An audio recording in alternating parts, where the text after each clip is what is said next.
Vengo a llamaros la atención sobre el hecho de que quizá no estemos invirtiendo de la manera correcta o de la mejor forma posible si pensamos ahora en el ultra largo plazo, no tanto en el periodo de 5 o 10 años como solemos hacer habitualmente cuando diseñamos las carteras de inversión, sino en un periodo mucho mayor de 20, 25, 30 años o incluso más. La realidad que demuestra la historia de la bolsa es que las compañías que regían, entre comillas, el mundo en el año, no sé, 1990, por ejemplo, en Estados Unidos, de aquellas compañías, muy pocas quedan ahora en ese mismo rol. En 1990, por ejemplo, en el S&P 500, las 20 mayores compañías, había 20 compañías que pesaban el 40% aproximadamente del índice bursátil. De estas compañías hay aproximadamente 20-25% de ellas, 5 o 6 compañías que ya no existen directamente, y el resto de las que quedan todavía, muchas de ellas ya ni tan siquiera cotizan en el S&P 500, y de las que cotizan, entre todas las que cotizan, no llegan a pesar el 10% del valor del índice hoy. Si hablamos de 30 años atrás todavía, del año 1960, ocurriría más o menos lo mismo, exactamente lo mismo. Hay muy pocas, es cierto que hay compañías que son longevas, en especial en los sectores industriales y demás, pero si miramos las compañías que en el año 1960 regían el mundo, encontraremos compañías relacionadas con infraestructura, relacionadas con telecomunicaciones, relacionadas con petróleo, relacionadas con retail. Incluso me vienen nombres como, por ejemplo, Sears, los grandes almacenes, Kodak, fotografía, Texaco, etcétera, etcétera. Todas estas compañías que fueron grandes en su día, daban mucho trabajo y mucho crecimiento, hoy en día ya no existen, simplemente no existen, o si existen son irrelevantes. Entonces, esto lleva a pensar que dentro de 30 años, cuando estemos haciendo este mismo vídeo, si Dios quiere, en el año, no sé, 2050 o 2055, 2060, posiblemente las compañías que rijan el mundo en ese momento no sean las que lo están haciendo hoy. Esto es lo que ha pasado en la historia siempre, y bueno, pues cabe pensar que va a volver a pasar. Entonces, ¿hasta qué punto tiene sentido invertir en las mejores compañías hoy, en las Apple, las Microsoft, las Google, las Bank of America, etcétera, etcétera, si estas compañías no van a ser compañías principales dentro de 30 años? No van a ser las que más crecimiento tengan dentro de 30 años. La realidad es que sí que hay compañías que resisten el paso de la historia. Johnson & Johnson, Pfizer, Coca-Cola, etcétera, etcétera, nombres que todos conocemos, pero también es cierto que estas compañías no son las que están liderando el crecimiento del mundo, de la civilización hoy. Luego cabe pensar en qué tenemos que invertir si pensamos que si queremos estar en las compañías que van a regir el mundo dentro de 30 años, ¿no? De modo que, bueno, lo que voy a hacer hoy es contaros un poco, con un poco más de tiempo y calma, cuáles son las ideas que están empezando a surgir ahora, o los grandes tópicos que están empezando a surgir ahora, que podrían dar lugar bueno, pues a grandes compañías líderes mundiales dentro de 30 o 35 años. Pero antes de eso, es importante que entendamos un concepto. Cuando hacemos apuestas a tan largo plazo como este, estamos hablando de apuestas tipo moonshot, disparos a la luna, donde la probabilidad de fallar es gigantesca, es una probabilidad muy grande. O sea, básicamente lo que estamos es apostando a rojo o nada, ¿no? Apostando que una o n compañías o una n, digamos, tópicos podrían crecer exponencialmente y por lo tanto tener un potencial de revalorización gigantesco en los próximos 30 años, pero a cambio de eso tomamos el riesgo de fracasar completamente y digamos, no recuperar nunca nuestra inversión porque hemos fallado, ¿no? Esto ha pasado en el pasado en muchísimas ocasiones, y bueno, pues puede volver a pasar y volverá a pasar probablemente, ¿no? Con lo cual es clave, cuando hacemos una apuesta de macro larga duración, incorporar un equilibrio razonable entre la diversificación de los sectores. Y digo un equilibrio razonable porque si diversificamos mucho, al final no obtendremos el moonshot, ¿no? Digamos, si diversificamos en todo lo que pensamos que puede funcionar bien, al final el fracaso en unas compensarán en la otra, con lo cual no podemos diversificar tan completamente como para que cada parte sea extraordinaria, de nuestro capital sea extraordinariamente pequeña. Y dicho esto, nada, vamos a ver en qué cabe por lo menos pensar en invertir si queremos estar dentro de 30 años posicionados en las mejores compañías del mundo, ¿no? Por un lado, y por empezar por lo más fácil, el nunca suficientemente bien ponderado sector de la tecnología que todos ya conocemos, ¿no? Pero en concreto, en tecnología hay yo diría tres subsectores específicos que pueden, que están empezando a tener ola de crecimiento y que pueden ser, digamos, grandes apuestas para el futuro, ¿no? Por un lado, evidentemente, y por estar más de moda que nadie, la inteligencia artificial, ¿no? Parece que ya no cabe ninguna duda de que la inteligencia artificial va a ser un tópico, digamos, durante los próximos por lo menos 10-15 años, ¿no? Si no más, ¿no? Parece que en el año 2029 se va a cumplir, se estima que en el año 2029, o sea, dentro de no demasiado, se va a cumplir la ley de Turing, que básicamente lo que dice es que no seremos capaces de identificar la interlocución con una máquina con inteligencia artificial que con un humano. No sé si ocurrirá en el 2029 o ocurrirá un poco antes, un poco después, pero lo que sí es cierto es que en algún momento parece que estamos llegando hacia ello, con lo cual, evidentemente, pues inteligencia artificial sería una de nuestras tendencias en el subcapítulo de la tecnología, ¿no? Por otro lado, otro subcapítulo de la tecnología sería el mundo blockchain. No estoy hablando específicamente de criptodivisas, que también, sino del mundo blockchain en general, de lo que supone la descentralización de bases de datos y la descentralización de la confianza de gestionar operaciones en una base de datos. Esa tecnología es relativamente nueva, no lleva más de 10-12 años, está muy en ciernes todavía y apunta a que utilizando esa tecnología, digamos, se harán grandes usos, grandes herramientas, algunas de las cuales pueden ser criptodivisas, pero no necesariamente, que podremos, digamos, que podremos utilizar todos comúnmente dentro de muchos años, ¿no? Básicamente lo que tenemos es una súper poderosa herramienta en búsqueda de un caso de uso disruptor, ¿no? Esto es lo que tenemos con el mundo blockchain en este momento. Y por último, en el mundo de la tecnología, dije que iba a comentar tres. En el mundo de la tecnología, específicamente, el subsector de la automatización, ¿no? Tendemos, como bien saben, pues a hacer cada vez menos labor manual y se busca automatizar prácticamente todo. No tienen más que mirar sus casas, como son hoy, que tenemos hasta las persianas eléctricas, cosa que hace 20-25 años no era posible, ¿no?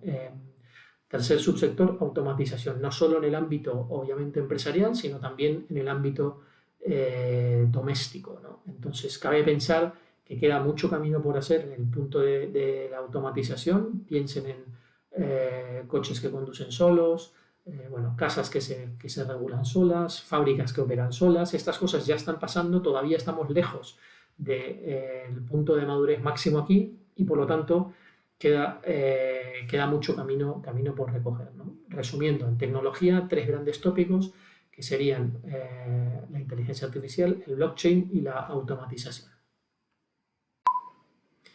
El segundo gran bloque en el que tenemos que pensar si queremos estar a 30 años vista invertidos en la misma compañía, sin duda, es la energía.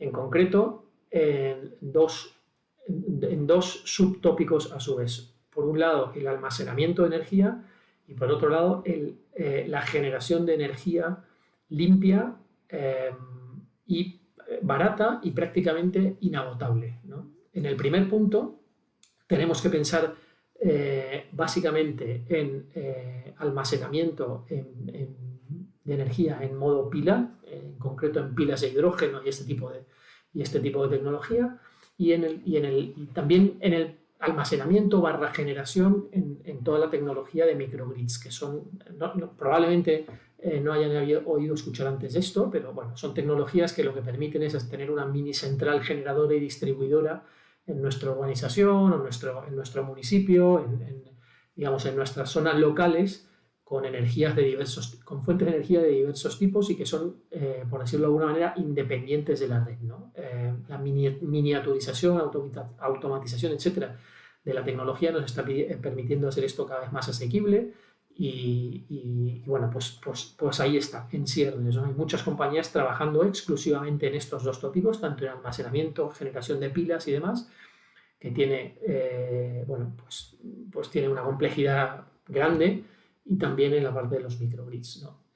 Y luego el segundo subtópico grande en el mundo de la energía es bueno, lo dicho, la generación de energía limpia, barata o casi gratis e infinita, ¿no? O ilimitada, ¿no? Hoy en día lo más cercano que tenemos a esto son básicamente a su vez dos subcorrientes. Una de ellas es la energía basada en hidrógeno, y donde tenemos el reto del agua y algunos otros retos que resolver, pero tenemos suficiente cantidad de agua y el hidrógeno es prácticamente omnipresente, ¿no? E infinito en el planeta Tierra, con lo cual ahí tenemos una línea de investigación muy interesante y prometedora. Y por otro lado, en la energía nuclear de fusión, ¿no? Que promete, pues eso, básicamente de lo que estamos hablando, ¿no? Energía casi gratis, infinita y completamente inocua para el planeta y para el medio ambiente, ¿no?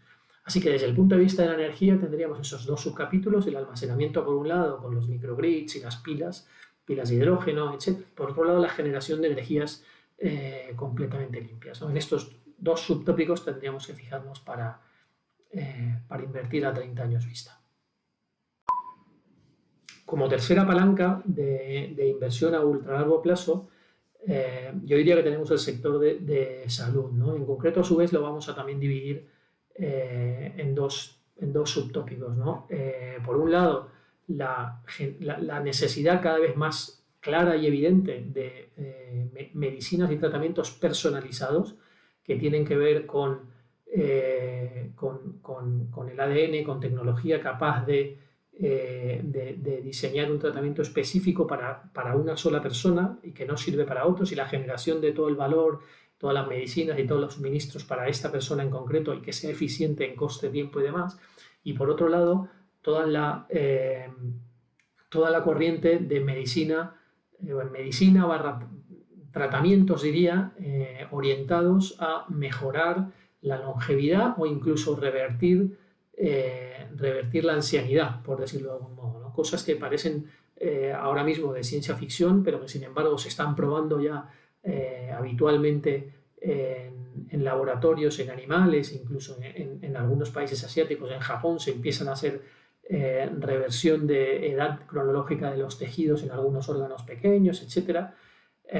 Parece que abre un camino hacia que el ser humano sea, no sé si inmortal, pero desde luego mucho más longevo, y longevo de forma joven de lo que es ahora, ¿no? Con lo cual abrimos dos grandes melones en el mundo de la salud barra well-being, ¿no? Que al final se traducen en la búsqueda de compañías que estén orientadas principalmente a la biotecnología y luego también a la nanotecnología, ¿no? Que son, digamos, dos subsectores de la tecnología que nos permiten influir en el cuerpo humano.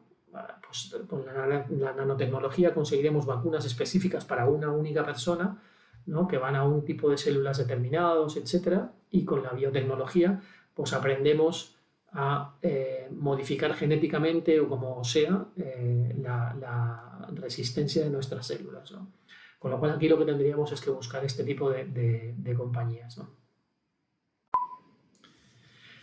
De modo que, bueno, ahí tenemos las grandes macro tendencias que parecería que tienen más probabilidades, ¿no? Hoy por hoy de generar más beneficios en un tiempo razonable.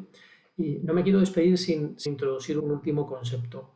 Lo que nos pide ahora la cabeza pensar, o la mente con el conocimiento que tenemos nos permite pensar, es que estas digamos, tendencias serán explotadas en la actualidad, o sea, serán explotadas a partir de ahora por las grandes compañías de sus sectores, ¿no? En biotecnología, pues las Pfizer; en automatización, pues las, yo qué sé, la Rockwell;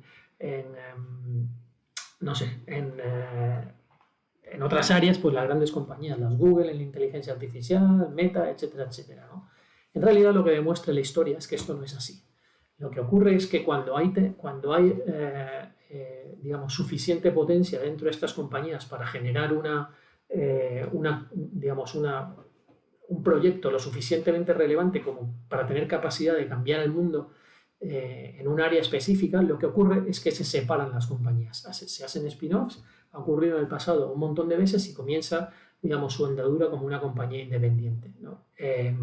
Puede pasar esto o puede no pasar. Puede pasar la alternativa, que es que entre comillas, pequeñas compañías que se dedican a estudiar estas áreas, pues crezcan lo suficiente, ¿no? Esto es por lo que en general deberíamos apostar, ¿no? Esta segunda parte, ¿no? Con lo cual, lo que deberíamos buscar si queremos apostar en estas compañías es, al contrario de lo que hacemos siempre, que es buscar fondos de inversión suficientemente diversificados, pero con temática razonablemente estrecha para poder invertir en estos temas. Yo que sé, si pensamos que la energía nuclear es una apuesta de fusión, es una apuesta que queremos hacer, pues buscar fondos de inversión que se dedican a invertir en diversas compañías que están en ese sector, ¿no? Esta es una alternativa. Sin embargo, lo que parece que tiene más sentido en este momento es hacer apuestas muy pequeñas, pero muy quirúrgicas, en compañías que entendemos que están